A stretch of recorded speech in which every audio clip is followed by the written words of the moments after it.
All right, what's up? What's up, y'all? So I want to talk about something real quick today that I struggled with for a long time. I know, I've talked about the 10-year journey on personal development that I went on.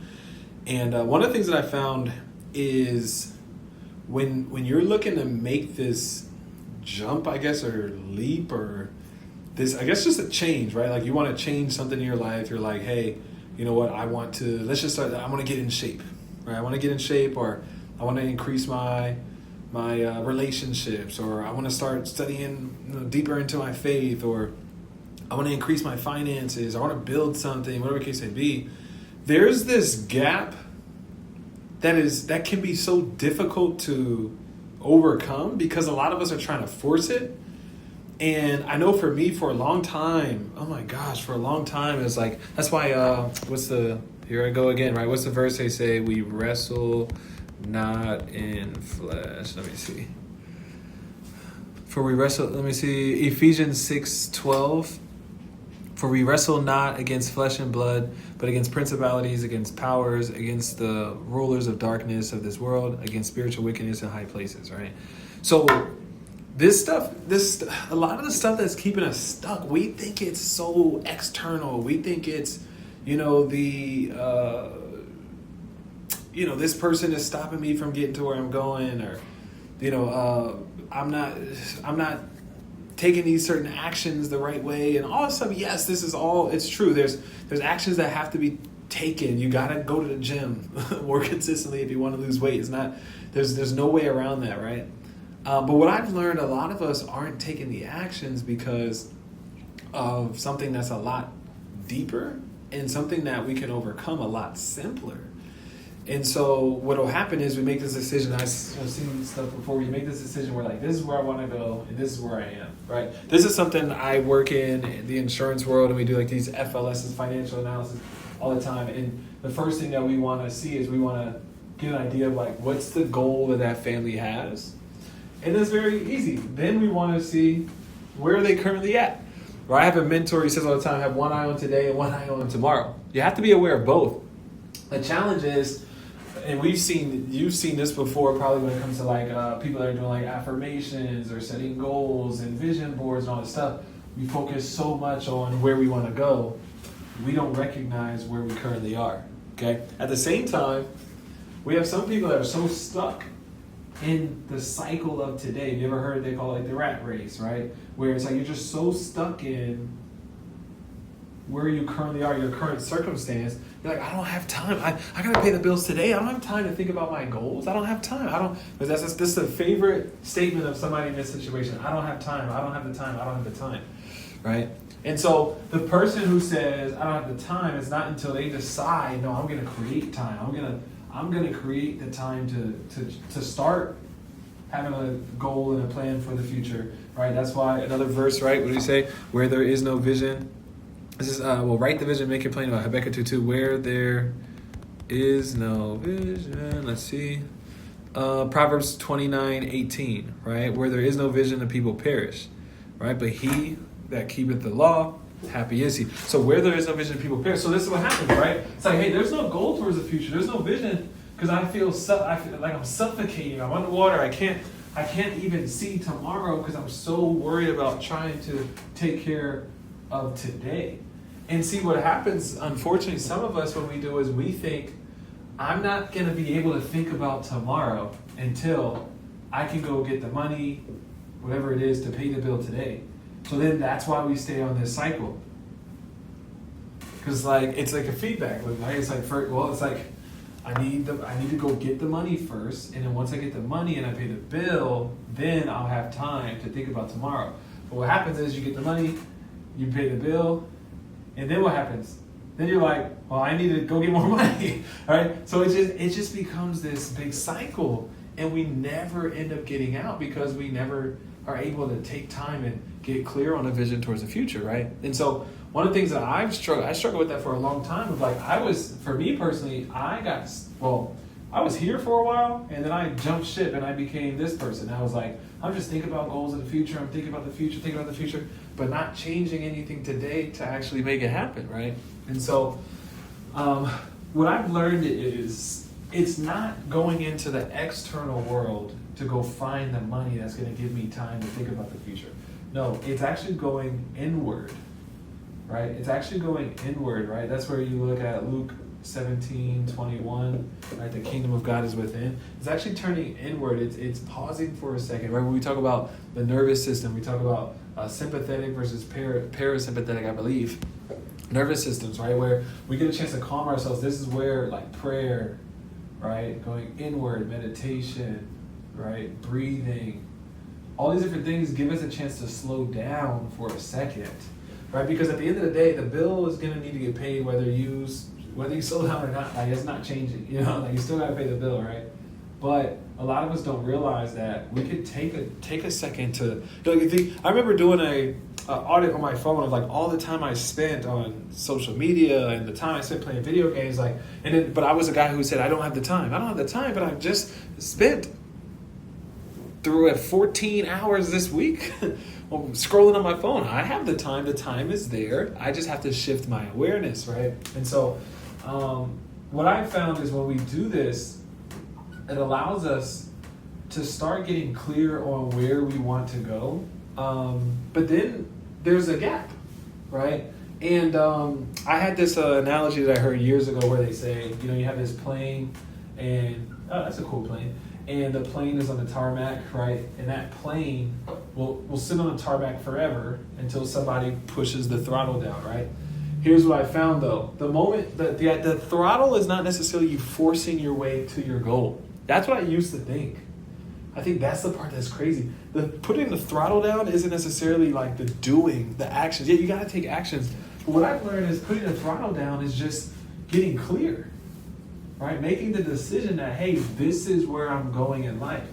Because you know what happens? The moment you make that decision, that's why I have a mentor, he said all the time, he said, the moment you decide that, what did he say? Something along the lines of the moment you make a decision that you're gonna, be bigger or change your life, that's the moment that all hell breaks loose. Okay, the idea is that plane, the moment that plane puts the throttle down and decides that it's getting off the ground, right? The pilot says, we're taking this thing.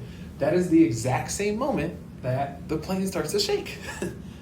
And what I have found so often is a turbulent plane, for a lot of us, the way we perceive things, right? We perceive a turbulent plane as a sign that that plane is in the wrong direction, right? So it's like we decide, hey, we're going to get in shape.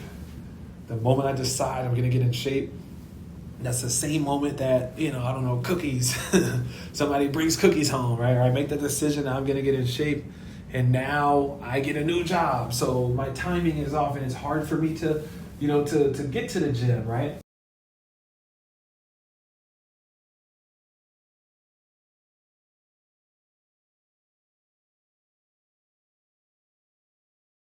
I've found that that's really just life's way of testing us to see if we really meant it, right? It's like the moment you put the throttle down, now the plane is going to fight against gravity. It's crazy. If I'm sitting here right now and I decide I'm not going to stand up, I don't feel gravity. I'm sitting down. I'm sitting down. I feel that. Yeah, but I'm comfortable sitting here. It's not until I decide, I'm going to stand up. And I want to stand up, and now I feel my legs hurt because I was in the gym doing squats, right? And lunges on the side. So I feel the pain of standing up, right? And so you know what happens? Some of us decide, see, that's a sign that I shouldn't stand up because it hurts. Oh man, see, I know it. And so I just sit down for the rest of my life, and I never get a chance to experience what it's like to walk around, to stretch my legs, to jump. Oh my gosh, how exhilarating it is to jump. But because standing up was a little painful, I just decided that that's the wrong thing for me. And it's unfortunate, man, because I see so many people that can jump high that they don't even know it. They could run fast. Man, they would be able to explore the world. They'd be able to just live such a abundant life. But the second they experience a little bit of turbulence, they just make a decision that getting up is not for them. Yeah, see, getting up, man, that's just not for me. Not realizing that every other person that's up also had to feel the same turbulence that you did. But the difference is, some of us, we feel the turbulence, and that's a sign to sit down. Some of us feel the turbulence, and that's a sign to get off the ground. That's a sign that, because what? Once you're in the clouds, once you're through the turbulence, it's smooth sailing, isn't it? If you've ever been on a plane, the issue is, some of us don't even know that. We don't even know that once we get off the ground and get through the pain and the tough stuff, it's actually a pretty calm journey. And so we think the only way to live a calm life is just to stay on the ground, because the gap is pain. There's a painful gap there, right? But you don't realize that is just the transition period. That's how you, right? But once you decide, I'm getting here, well, guess what? Once you get there, it feels like being on the ground used to feel like. Once you're there, you ever reach a goal and you're like, oh, this feels normal? Yeah, because you became this person, so it's no big deal anymore. And so you're like, man, I'm stuck in life, man. I can't pay my bills on time, all this other stuff. And I want money I want to make some money, all stuff. Cool. But then this hurts, so I'm like, nah, I'm just gonna stay here. Not realizing that this would just become your new normal. Not realizing that for some people, living a life of financial independence, living a life of great relationships, living a life where their faith is strong, some people, that's just normal. But we have to be willing to go through the uncomfortable seasons for our baseline to change, to shift, to create new normals, right? And so, yeah, this is another one of the topics I figured I'd share, because it's unfortunate, man. I see so many people that their normal stays normal for the rest of their life. They never create new normals because of the resistance you face, right? But that resistance, all that resistance is, like, if this is where I want to go, and then I start feeling resistance, that's awareness. It's like, I want to be financially free, or I want to be in shape, but I'm feeling resistance. That's probably things within me that I gotta let go of. I probably have something in me that doesn't align with being in shape. Well, now I know. I didn't know. It was like subconscious, so I didn't even know it was there. Right? I'm like trying to move up, boom. And so I didn't even realize that this was even within me. I didn't even know that I had this bad habit or bad way of thinking or whatever. And so since I was here, watch, this is crazy. So since I'm here, and I don't plan on changing anything for the rest of my life, I just want to exist in the same, plane of life that I was born in. Okay, well, then I don't even know some of the things that are within me. But the moment I get exposed to the idea that there's a better life, I start to take a step, and then I fall. I'm like, whoa, what happened here? Because I thought it was just gonna be smooth sailing. I didn't realize that there was cracks in my foundation. I had hit different holes. I had some toxic traits. I had some stinking thinking or negative thinking, whatever. So I fall for a bit, and then what I do is like, see, I should have just stayed home, stepping in potholes. What's wrong? And it's like, no. The journey, once this happens, that's awareness to help you fill that hole. Let's say you come here and you're like, oh, there's a hole here. I want to get here. Got it. Well, that now made you aware so you could fill that hole so you can keep pushing. And then you're going to hit another pothole. You'll hit another one. All right? Not knowing that it wasn't a sign to quit. It was just a sign to change. Right? To fill what we call fill the gap. Right? It may be a sign like, okay, there are some habits here in my life that I have to rid myself of, right? I have to purify myself of. And if I let go of, I didn't know I was holding on to these different things in my life. So when I let go of them, it actually ends up creating a path to where I want to go, right? And so I think that's one of our big issues is like a lot of us just stay here because we don't like the feeling of the dip, not realizing that the path to where you want to go is going to have some holes, or else you would have already been there. oh my gosh, right? It's like, this is where I'm at, and this path has no holes because I'm the same. But if I decide that I want to go here, well, there's gonna be some holes along that journey. Because if this was solid set in stone, I would have already been there. It would just be this. So for me to start changing my life and moving in a different direction, I have to be okay with the idea that there's some things I don't know along that journey. But for a lot of us, this feels so uncomfortable, not knowing things. We want to know so much so bad that we just stay stuck in this forever. Because this I do know. I feel comfortable knowing. I don't feel uncomfortable having gaps. I don't feel uncomfortable being a little unaware of certain things. I don't feel uncomfortable with the idea that I may be exposed for not knowing everything. But that's the only way. Because once we know, once we learn it, boom, that's when now we're solid. So now we've transcended, right? And then boom, there's another gap. Once we know it, now we've grown. Once we know it, now we've grown. And this is how we fail forward, right? And so we work in the insurance side of things. Like we have people who get licensed and they go take their test and they fail their test, right? And so they're like, all right, I'm moving, and they fail their test. And then some people quit. And then some people fail their test, and that's an awareness of a gap once they fill their gap. So here's the thing, some people fail their test, and then we celebrate them. And the reason we're celebrating them is because we're saying, hey, congratulations for taking your step forward. Now you've become aware of a gap, and now you have the ability to fill it.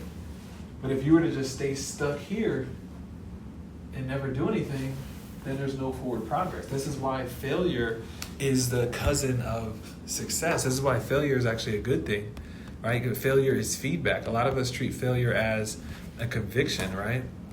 And it's like, no, failure is the only way you grow. I mean, it's literally the only way. You're shooting with basketball. I played ball, for a while, 20 years of my life, right? And it's like, you don't know you have bad form until you pick up that ball. It's like you pick up that ball, and then your coach is like, bro, you're throwing it. Like, you need to get your elbow under the ball. Okay, flick your wrist, right? Like, okay, well, now I'm growing. Now I'm learning because I was failing, right? So, just really important, man. I think this is why, like, you know what? You know how you'll know if this is happening or not? Watch this.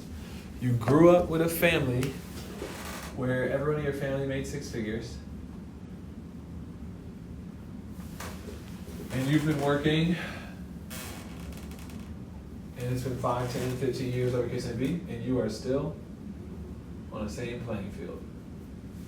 Maybe you're doing different things, but it's the same. And it's not, again, the money part is just like a tangible example, but nothing has really changed. You still have the same problems. That's what they talk about generational. They talk about generational curses. Right? The idea is that the gaps. That's really what that is. The gaps. Watch this. This is your parents. Okay, and this is the life that they lived, and then this is a bigger life, and there's a lot of gaps there, which is why they're not there yet, which is fine as long as we're willing to become aware of the gaps and fill them. And so here's the thing, if the kid ends up living the same life as the parent, it's because the kid wasn't willing to fill the gaps. Because in order to fill the gaps, you got to go on the journey, you have to experience the gap, and then you have to have the courage to fill it. And so the generational curses that get passed down are all the gaps. The gaps, right? The gaps of information, you could call this ignorance, it's just and it's not like the person's a bad person, it's just unaware, just lack of awareness, whatever. So that lack of awareness that kid ends up passing down to their kids, and no one ever fills the gap towards that next atmosphere or life for that family, right? So, anyways, yeah. Interesting stuff, man. Interesting stuff. I'll see you guys on the next one. Peace.